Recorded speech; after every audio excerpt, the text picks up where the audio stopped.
Welcome back to another video. Today we're actually in the garage working on the Nissan, so let's grab some tools and we'll get started.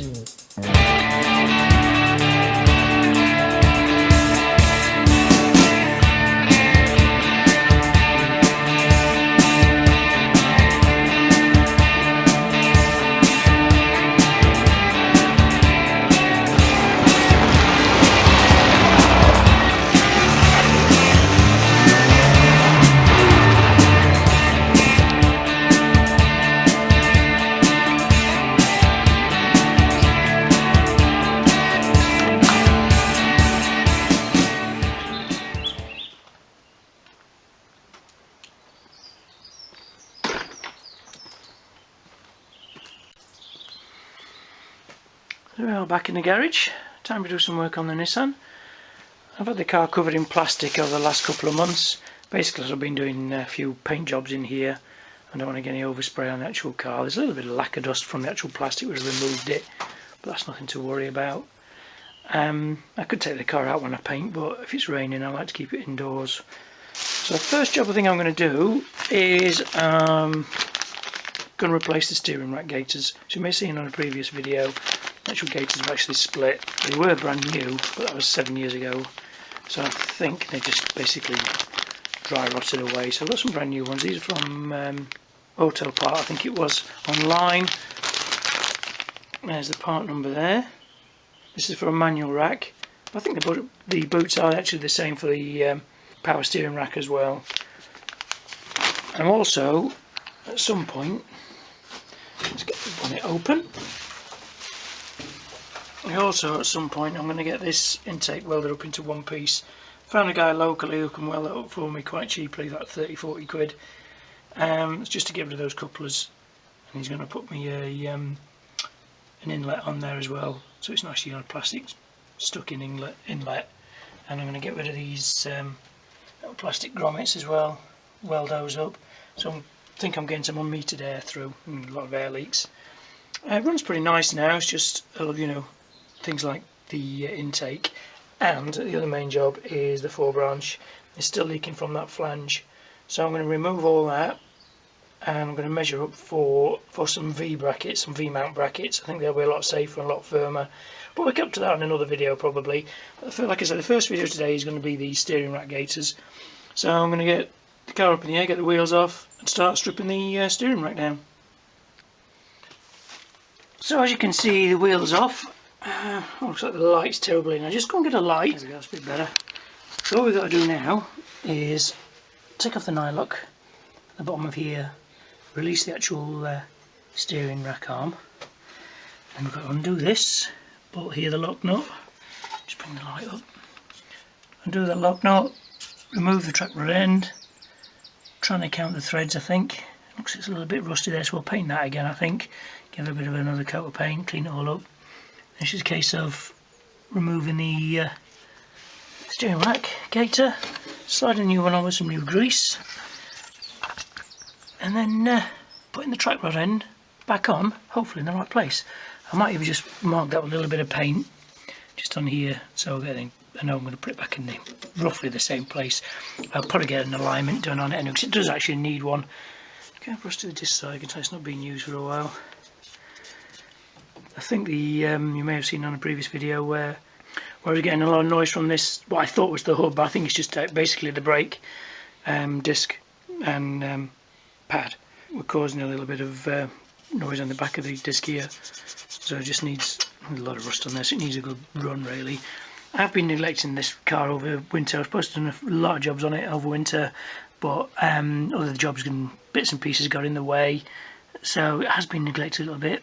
But as you're coming into spring now, I want to get it going again and get back on the road so I can drive it around for a little bit. So what I'll do now is I'll go and get my impact, I think, and see if I can just whiz that off. And I think it's a 14, and then hopefully that should just pop off. Okay, I lied, it's a 19. It just shows how long it is since I actually put this car back together. So I'm just going to loosen that off. It's quite tight. Take it down as much as I can. And I'm going to give it a gentle tap underneath with the nylon ended hammer, and that should just release that out of that. So I don't really want to damage the track rod end if I can help it. So all I did was give it a gentle tap underneath with the nut still on there with my nylon ended hammer, and that released really easy. I'm going to actually re-grease all these as well. There's some copper slip. Oh, that's fallen off. That came off really easy. They're all pretty almost brand new, these anyway. Been on the car since I've rebuilt it all. As you can see, there's hardly anywhere at all in there. A little bit of rust, surface rust there. Let's see with the light. It's terrible light in here today. So we'll clean all these up before it all goes back on. Clean up all in the apertures, etc. So I'm going to mark where the locking nut is. A little bit of paint. Count the threads as well, just to make sure. It needs a little bit of WD or some releasing agent on there anyway. And then we'll release the rubber and slide that off, re-grease and put the new one on. Okay, so I've soaked this with WD-40 and some GT85 for about an hour or so. And now I'm just going to put a little bit of tape around that edge there just to mark where that nut is, and that actually is loosened up really nice. It was really tight at first. So I'm going to give this all a good clean up as well. So that hopefully should give me sort of an alignment from where it was, but it does all need redoing really. So while this is all off as well, I'm going to give a really good clean up under here. So I'll just release that.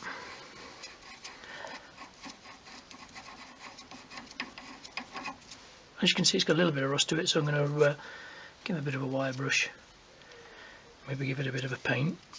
So what I'm going to do now is release the actual gator, the old one, underneath the car. See if we can slide it forward, and we'll put the new one on. So I think the best way to actually remove these is going to be from above. But looking at that, it's a different style gator, so I'm hoping the ones I've got are going to fit.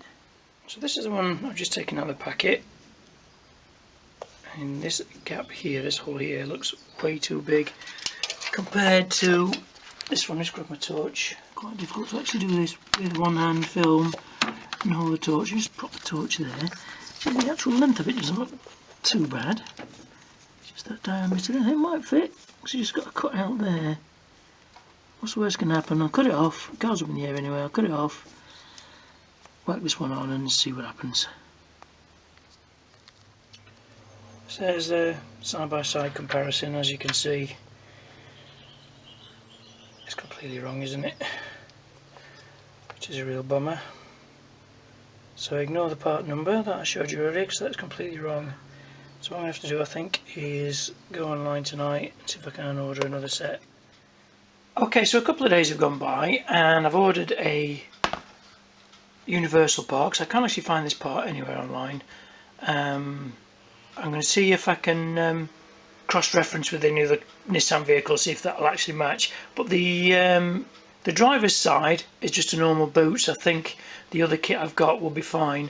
So if this universal one doesn't fit, which it looks like it will, looks about the same length, I've got to trim that bit off there to match that end, and that little bit off there, but I might even just leave that on and really lube it up so we don't get any dust in there.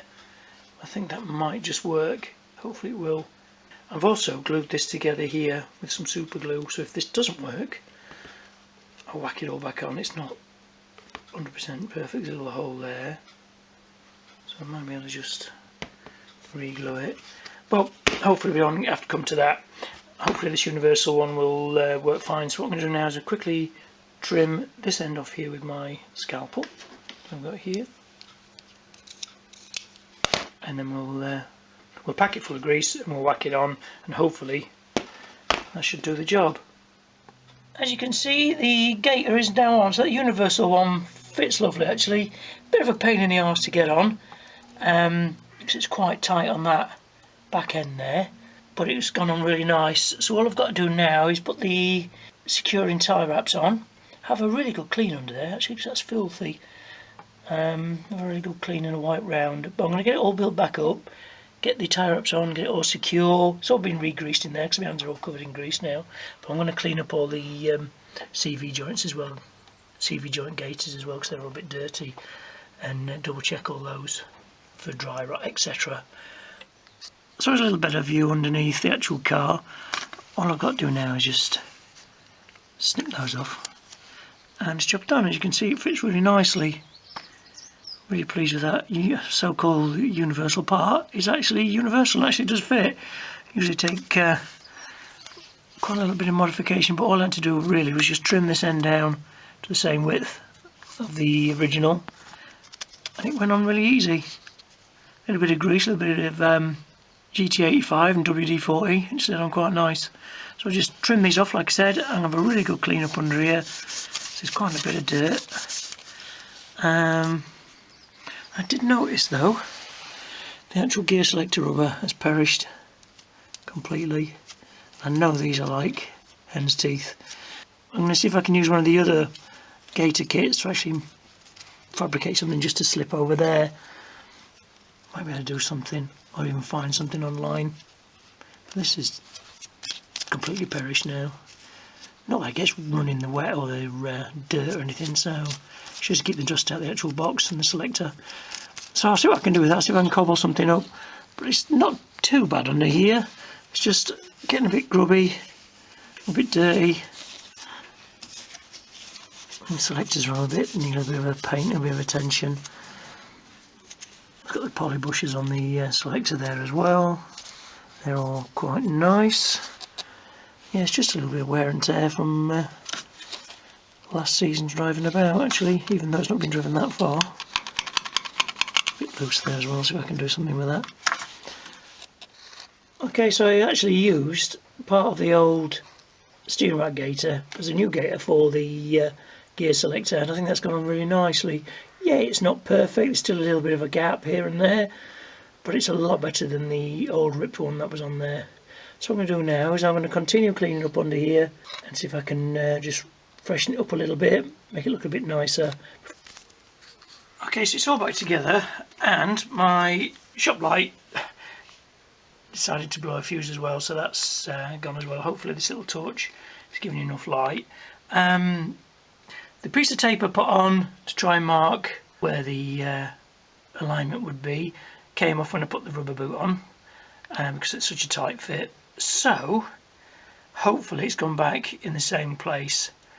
The steering lock's on and it's not really moved, so in theory it should be roughly back where it's supposed to be, but like I said before, it does need a full alignment, so I'll probably get that done before I drive it about too much. So I'm really happy with that rubber gator down there, if you can see it. Torch. I'm going to have to get a new shop light and some more lights in here. I have the door open, but it's so goddamn cold. It sort of defeats the object of working in a garage with a heater on when you're freezing your parts off. So what I'm going to do now is I'm going to finish cleaning up on this side. The anti-roll bar looks fine on this side. It's nice and clean, but underneath the paint's coming off. So I think in winter I'm going to strip it all down and get it all powder coated. I wanted to get it done this year, or I should say last winter, but a lot of jobs got in the way. I had a lot of jobs in and I didn't have the time or space to actually take the car apart, so I had to keep taking the car out of the garage to actually use the space in here. So hopefully this year I'll have a little bit more time to actually strip all the bits off and get some bits powder coated. So what I'm going to do now, I think I'm going to have a look at the steering gator on the other side, if that has actually split. If it hasn't, I think I'm going to leave it well alone, just clean it up a little bit. I've got the other ones as a spare, and I know these universal ones fit now. So what I'm going to do is I'm going to continue cleaning up, and I think I'll get the wheel back on. So I think that's going to be it for today's video. I'm just going to get the wheel back on, like I said before, get tidied up, and have a look at the other side. So I think I've waffled on long enough about steering boots, etc. So in the next video, probably coming up on the Nissan, will be the intake and the exhaust. Probably the exhaust first, I think, because it has got a little leak coming from the downpipe. So I'm going to whip all the floor branch back off and measure up for some V-mount brackets, I think. Also need some more studs because a couple of those are gone rusty. I'll have to probably see if I can repaint the exhaust manifold as well. but we'll see about that in the next video. So if you've liked this video, if you have, don't forget to like, comment and subscribe. Most importantly, subscribe. So let's see if I can get up to 800 subscribers. Next big milestone after that will be 1,000. And I'll see you in the next video.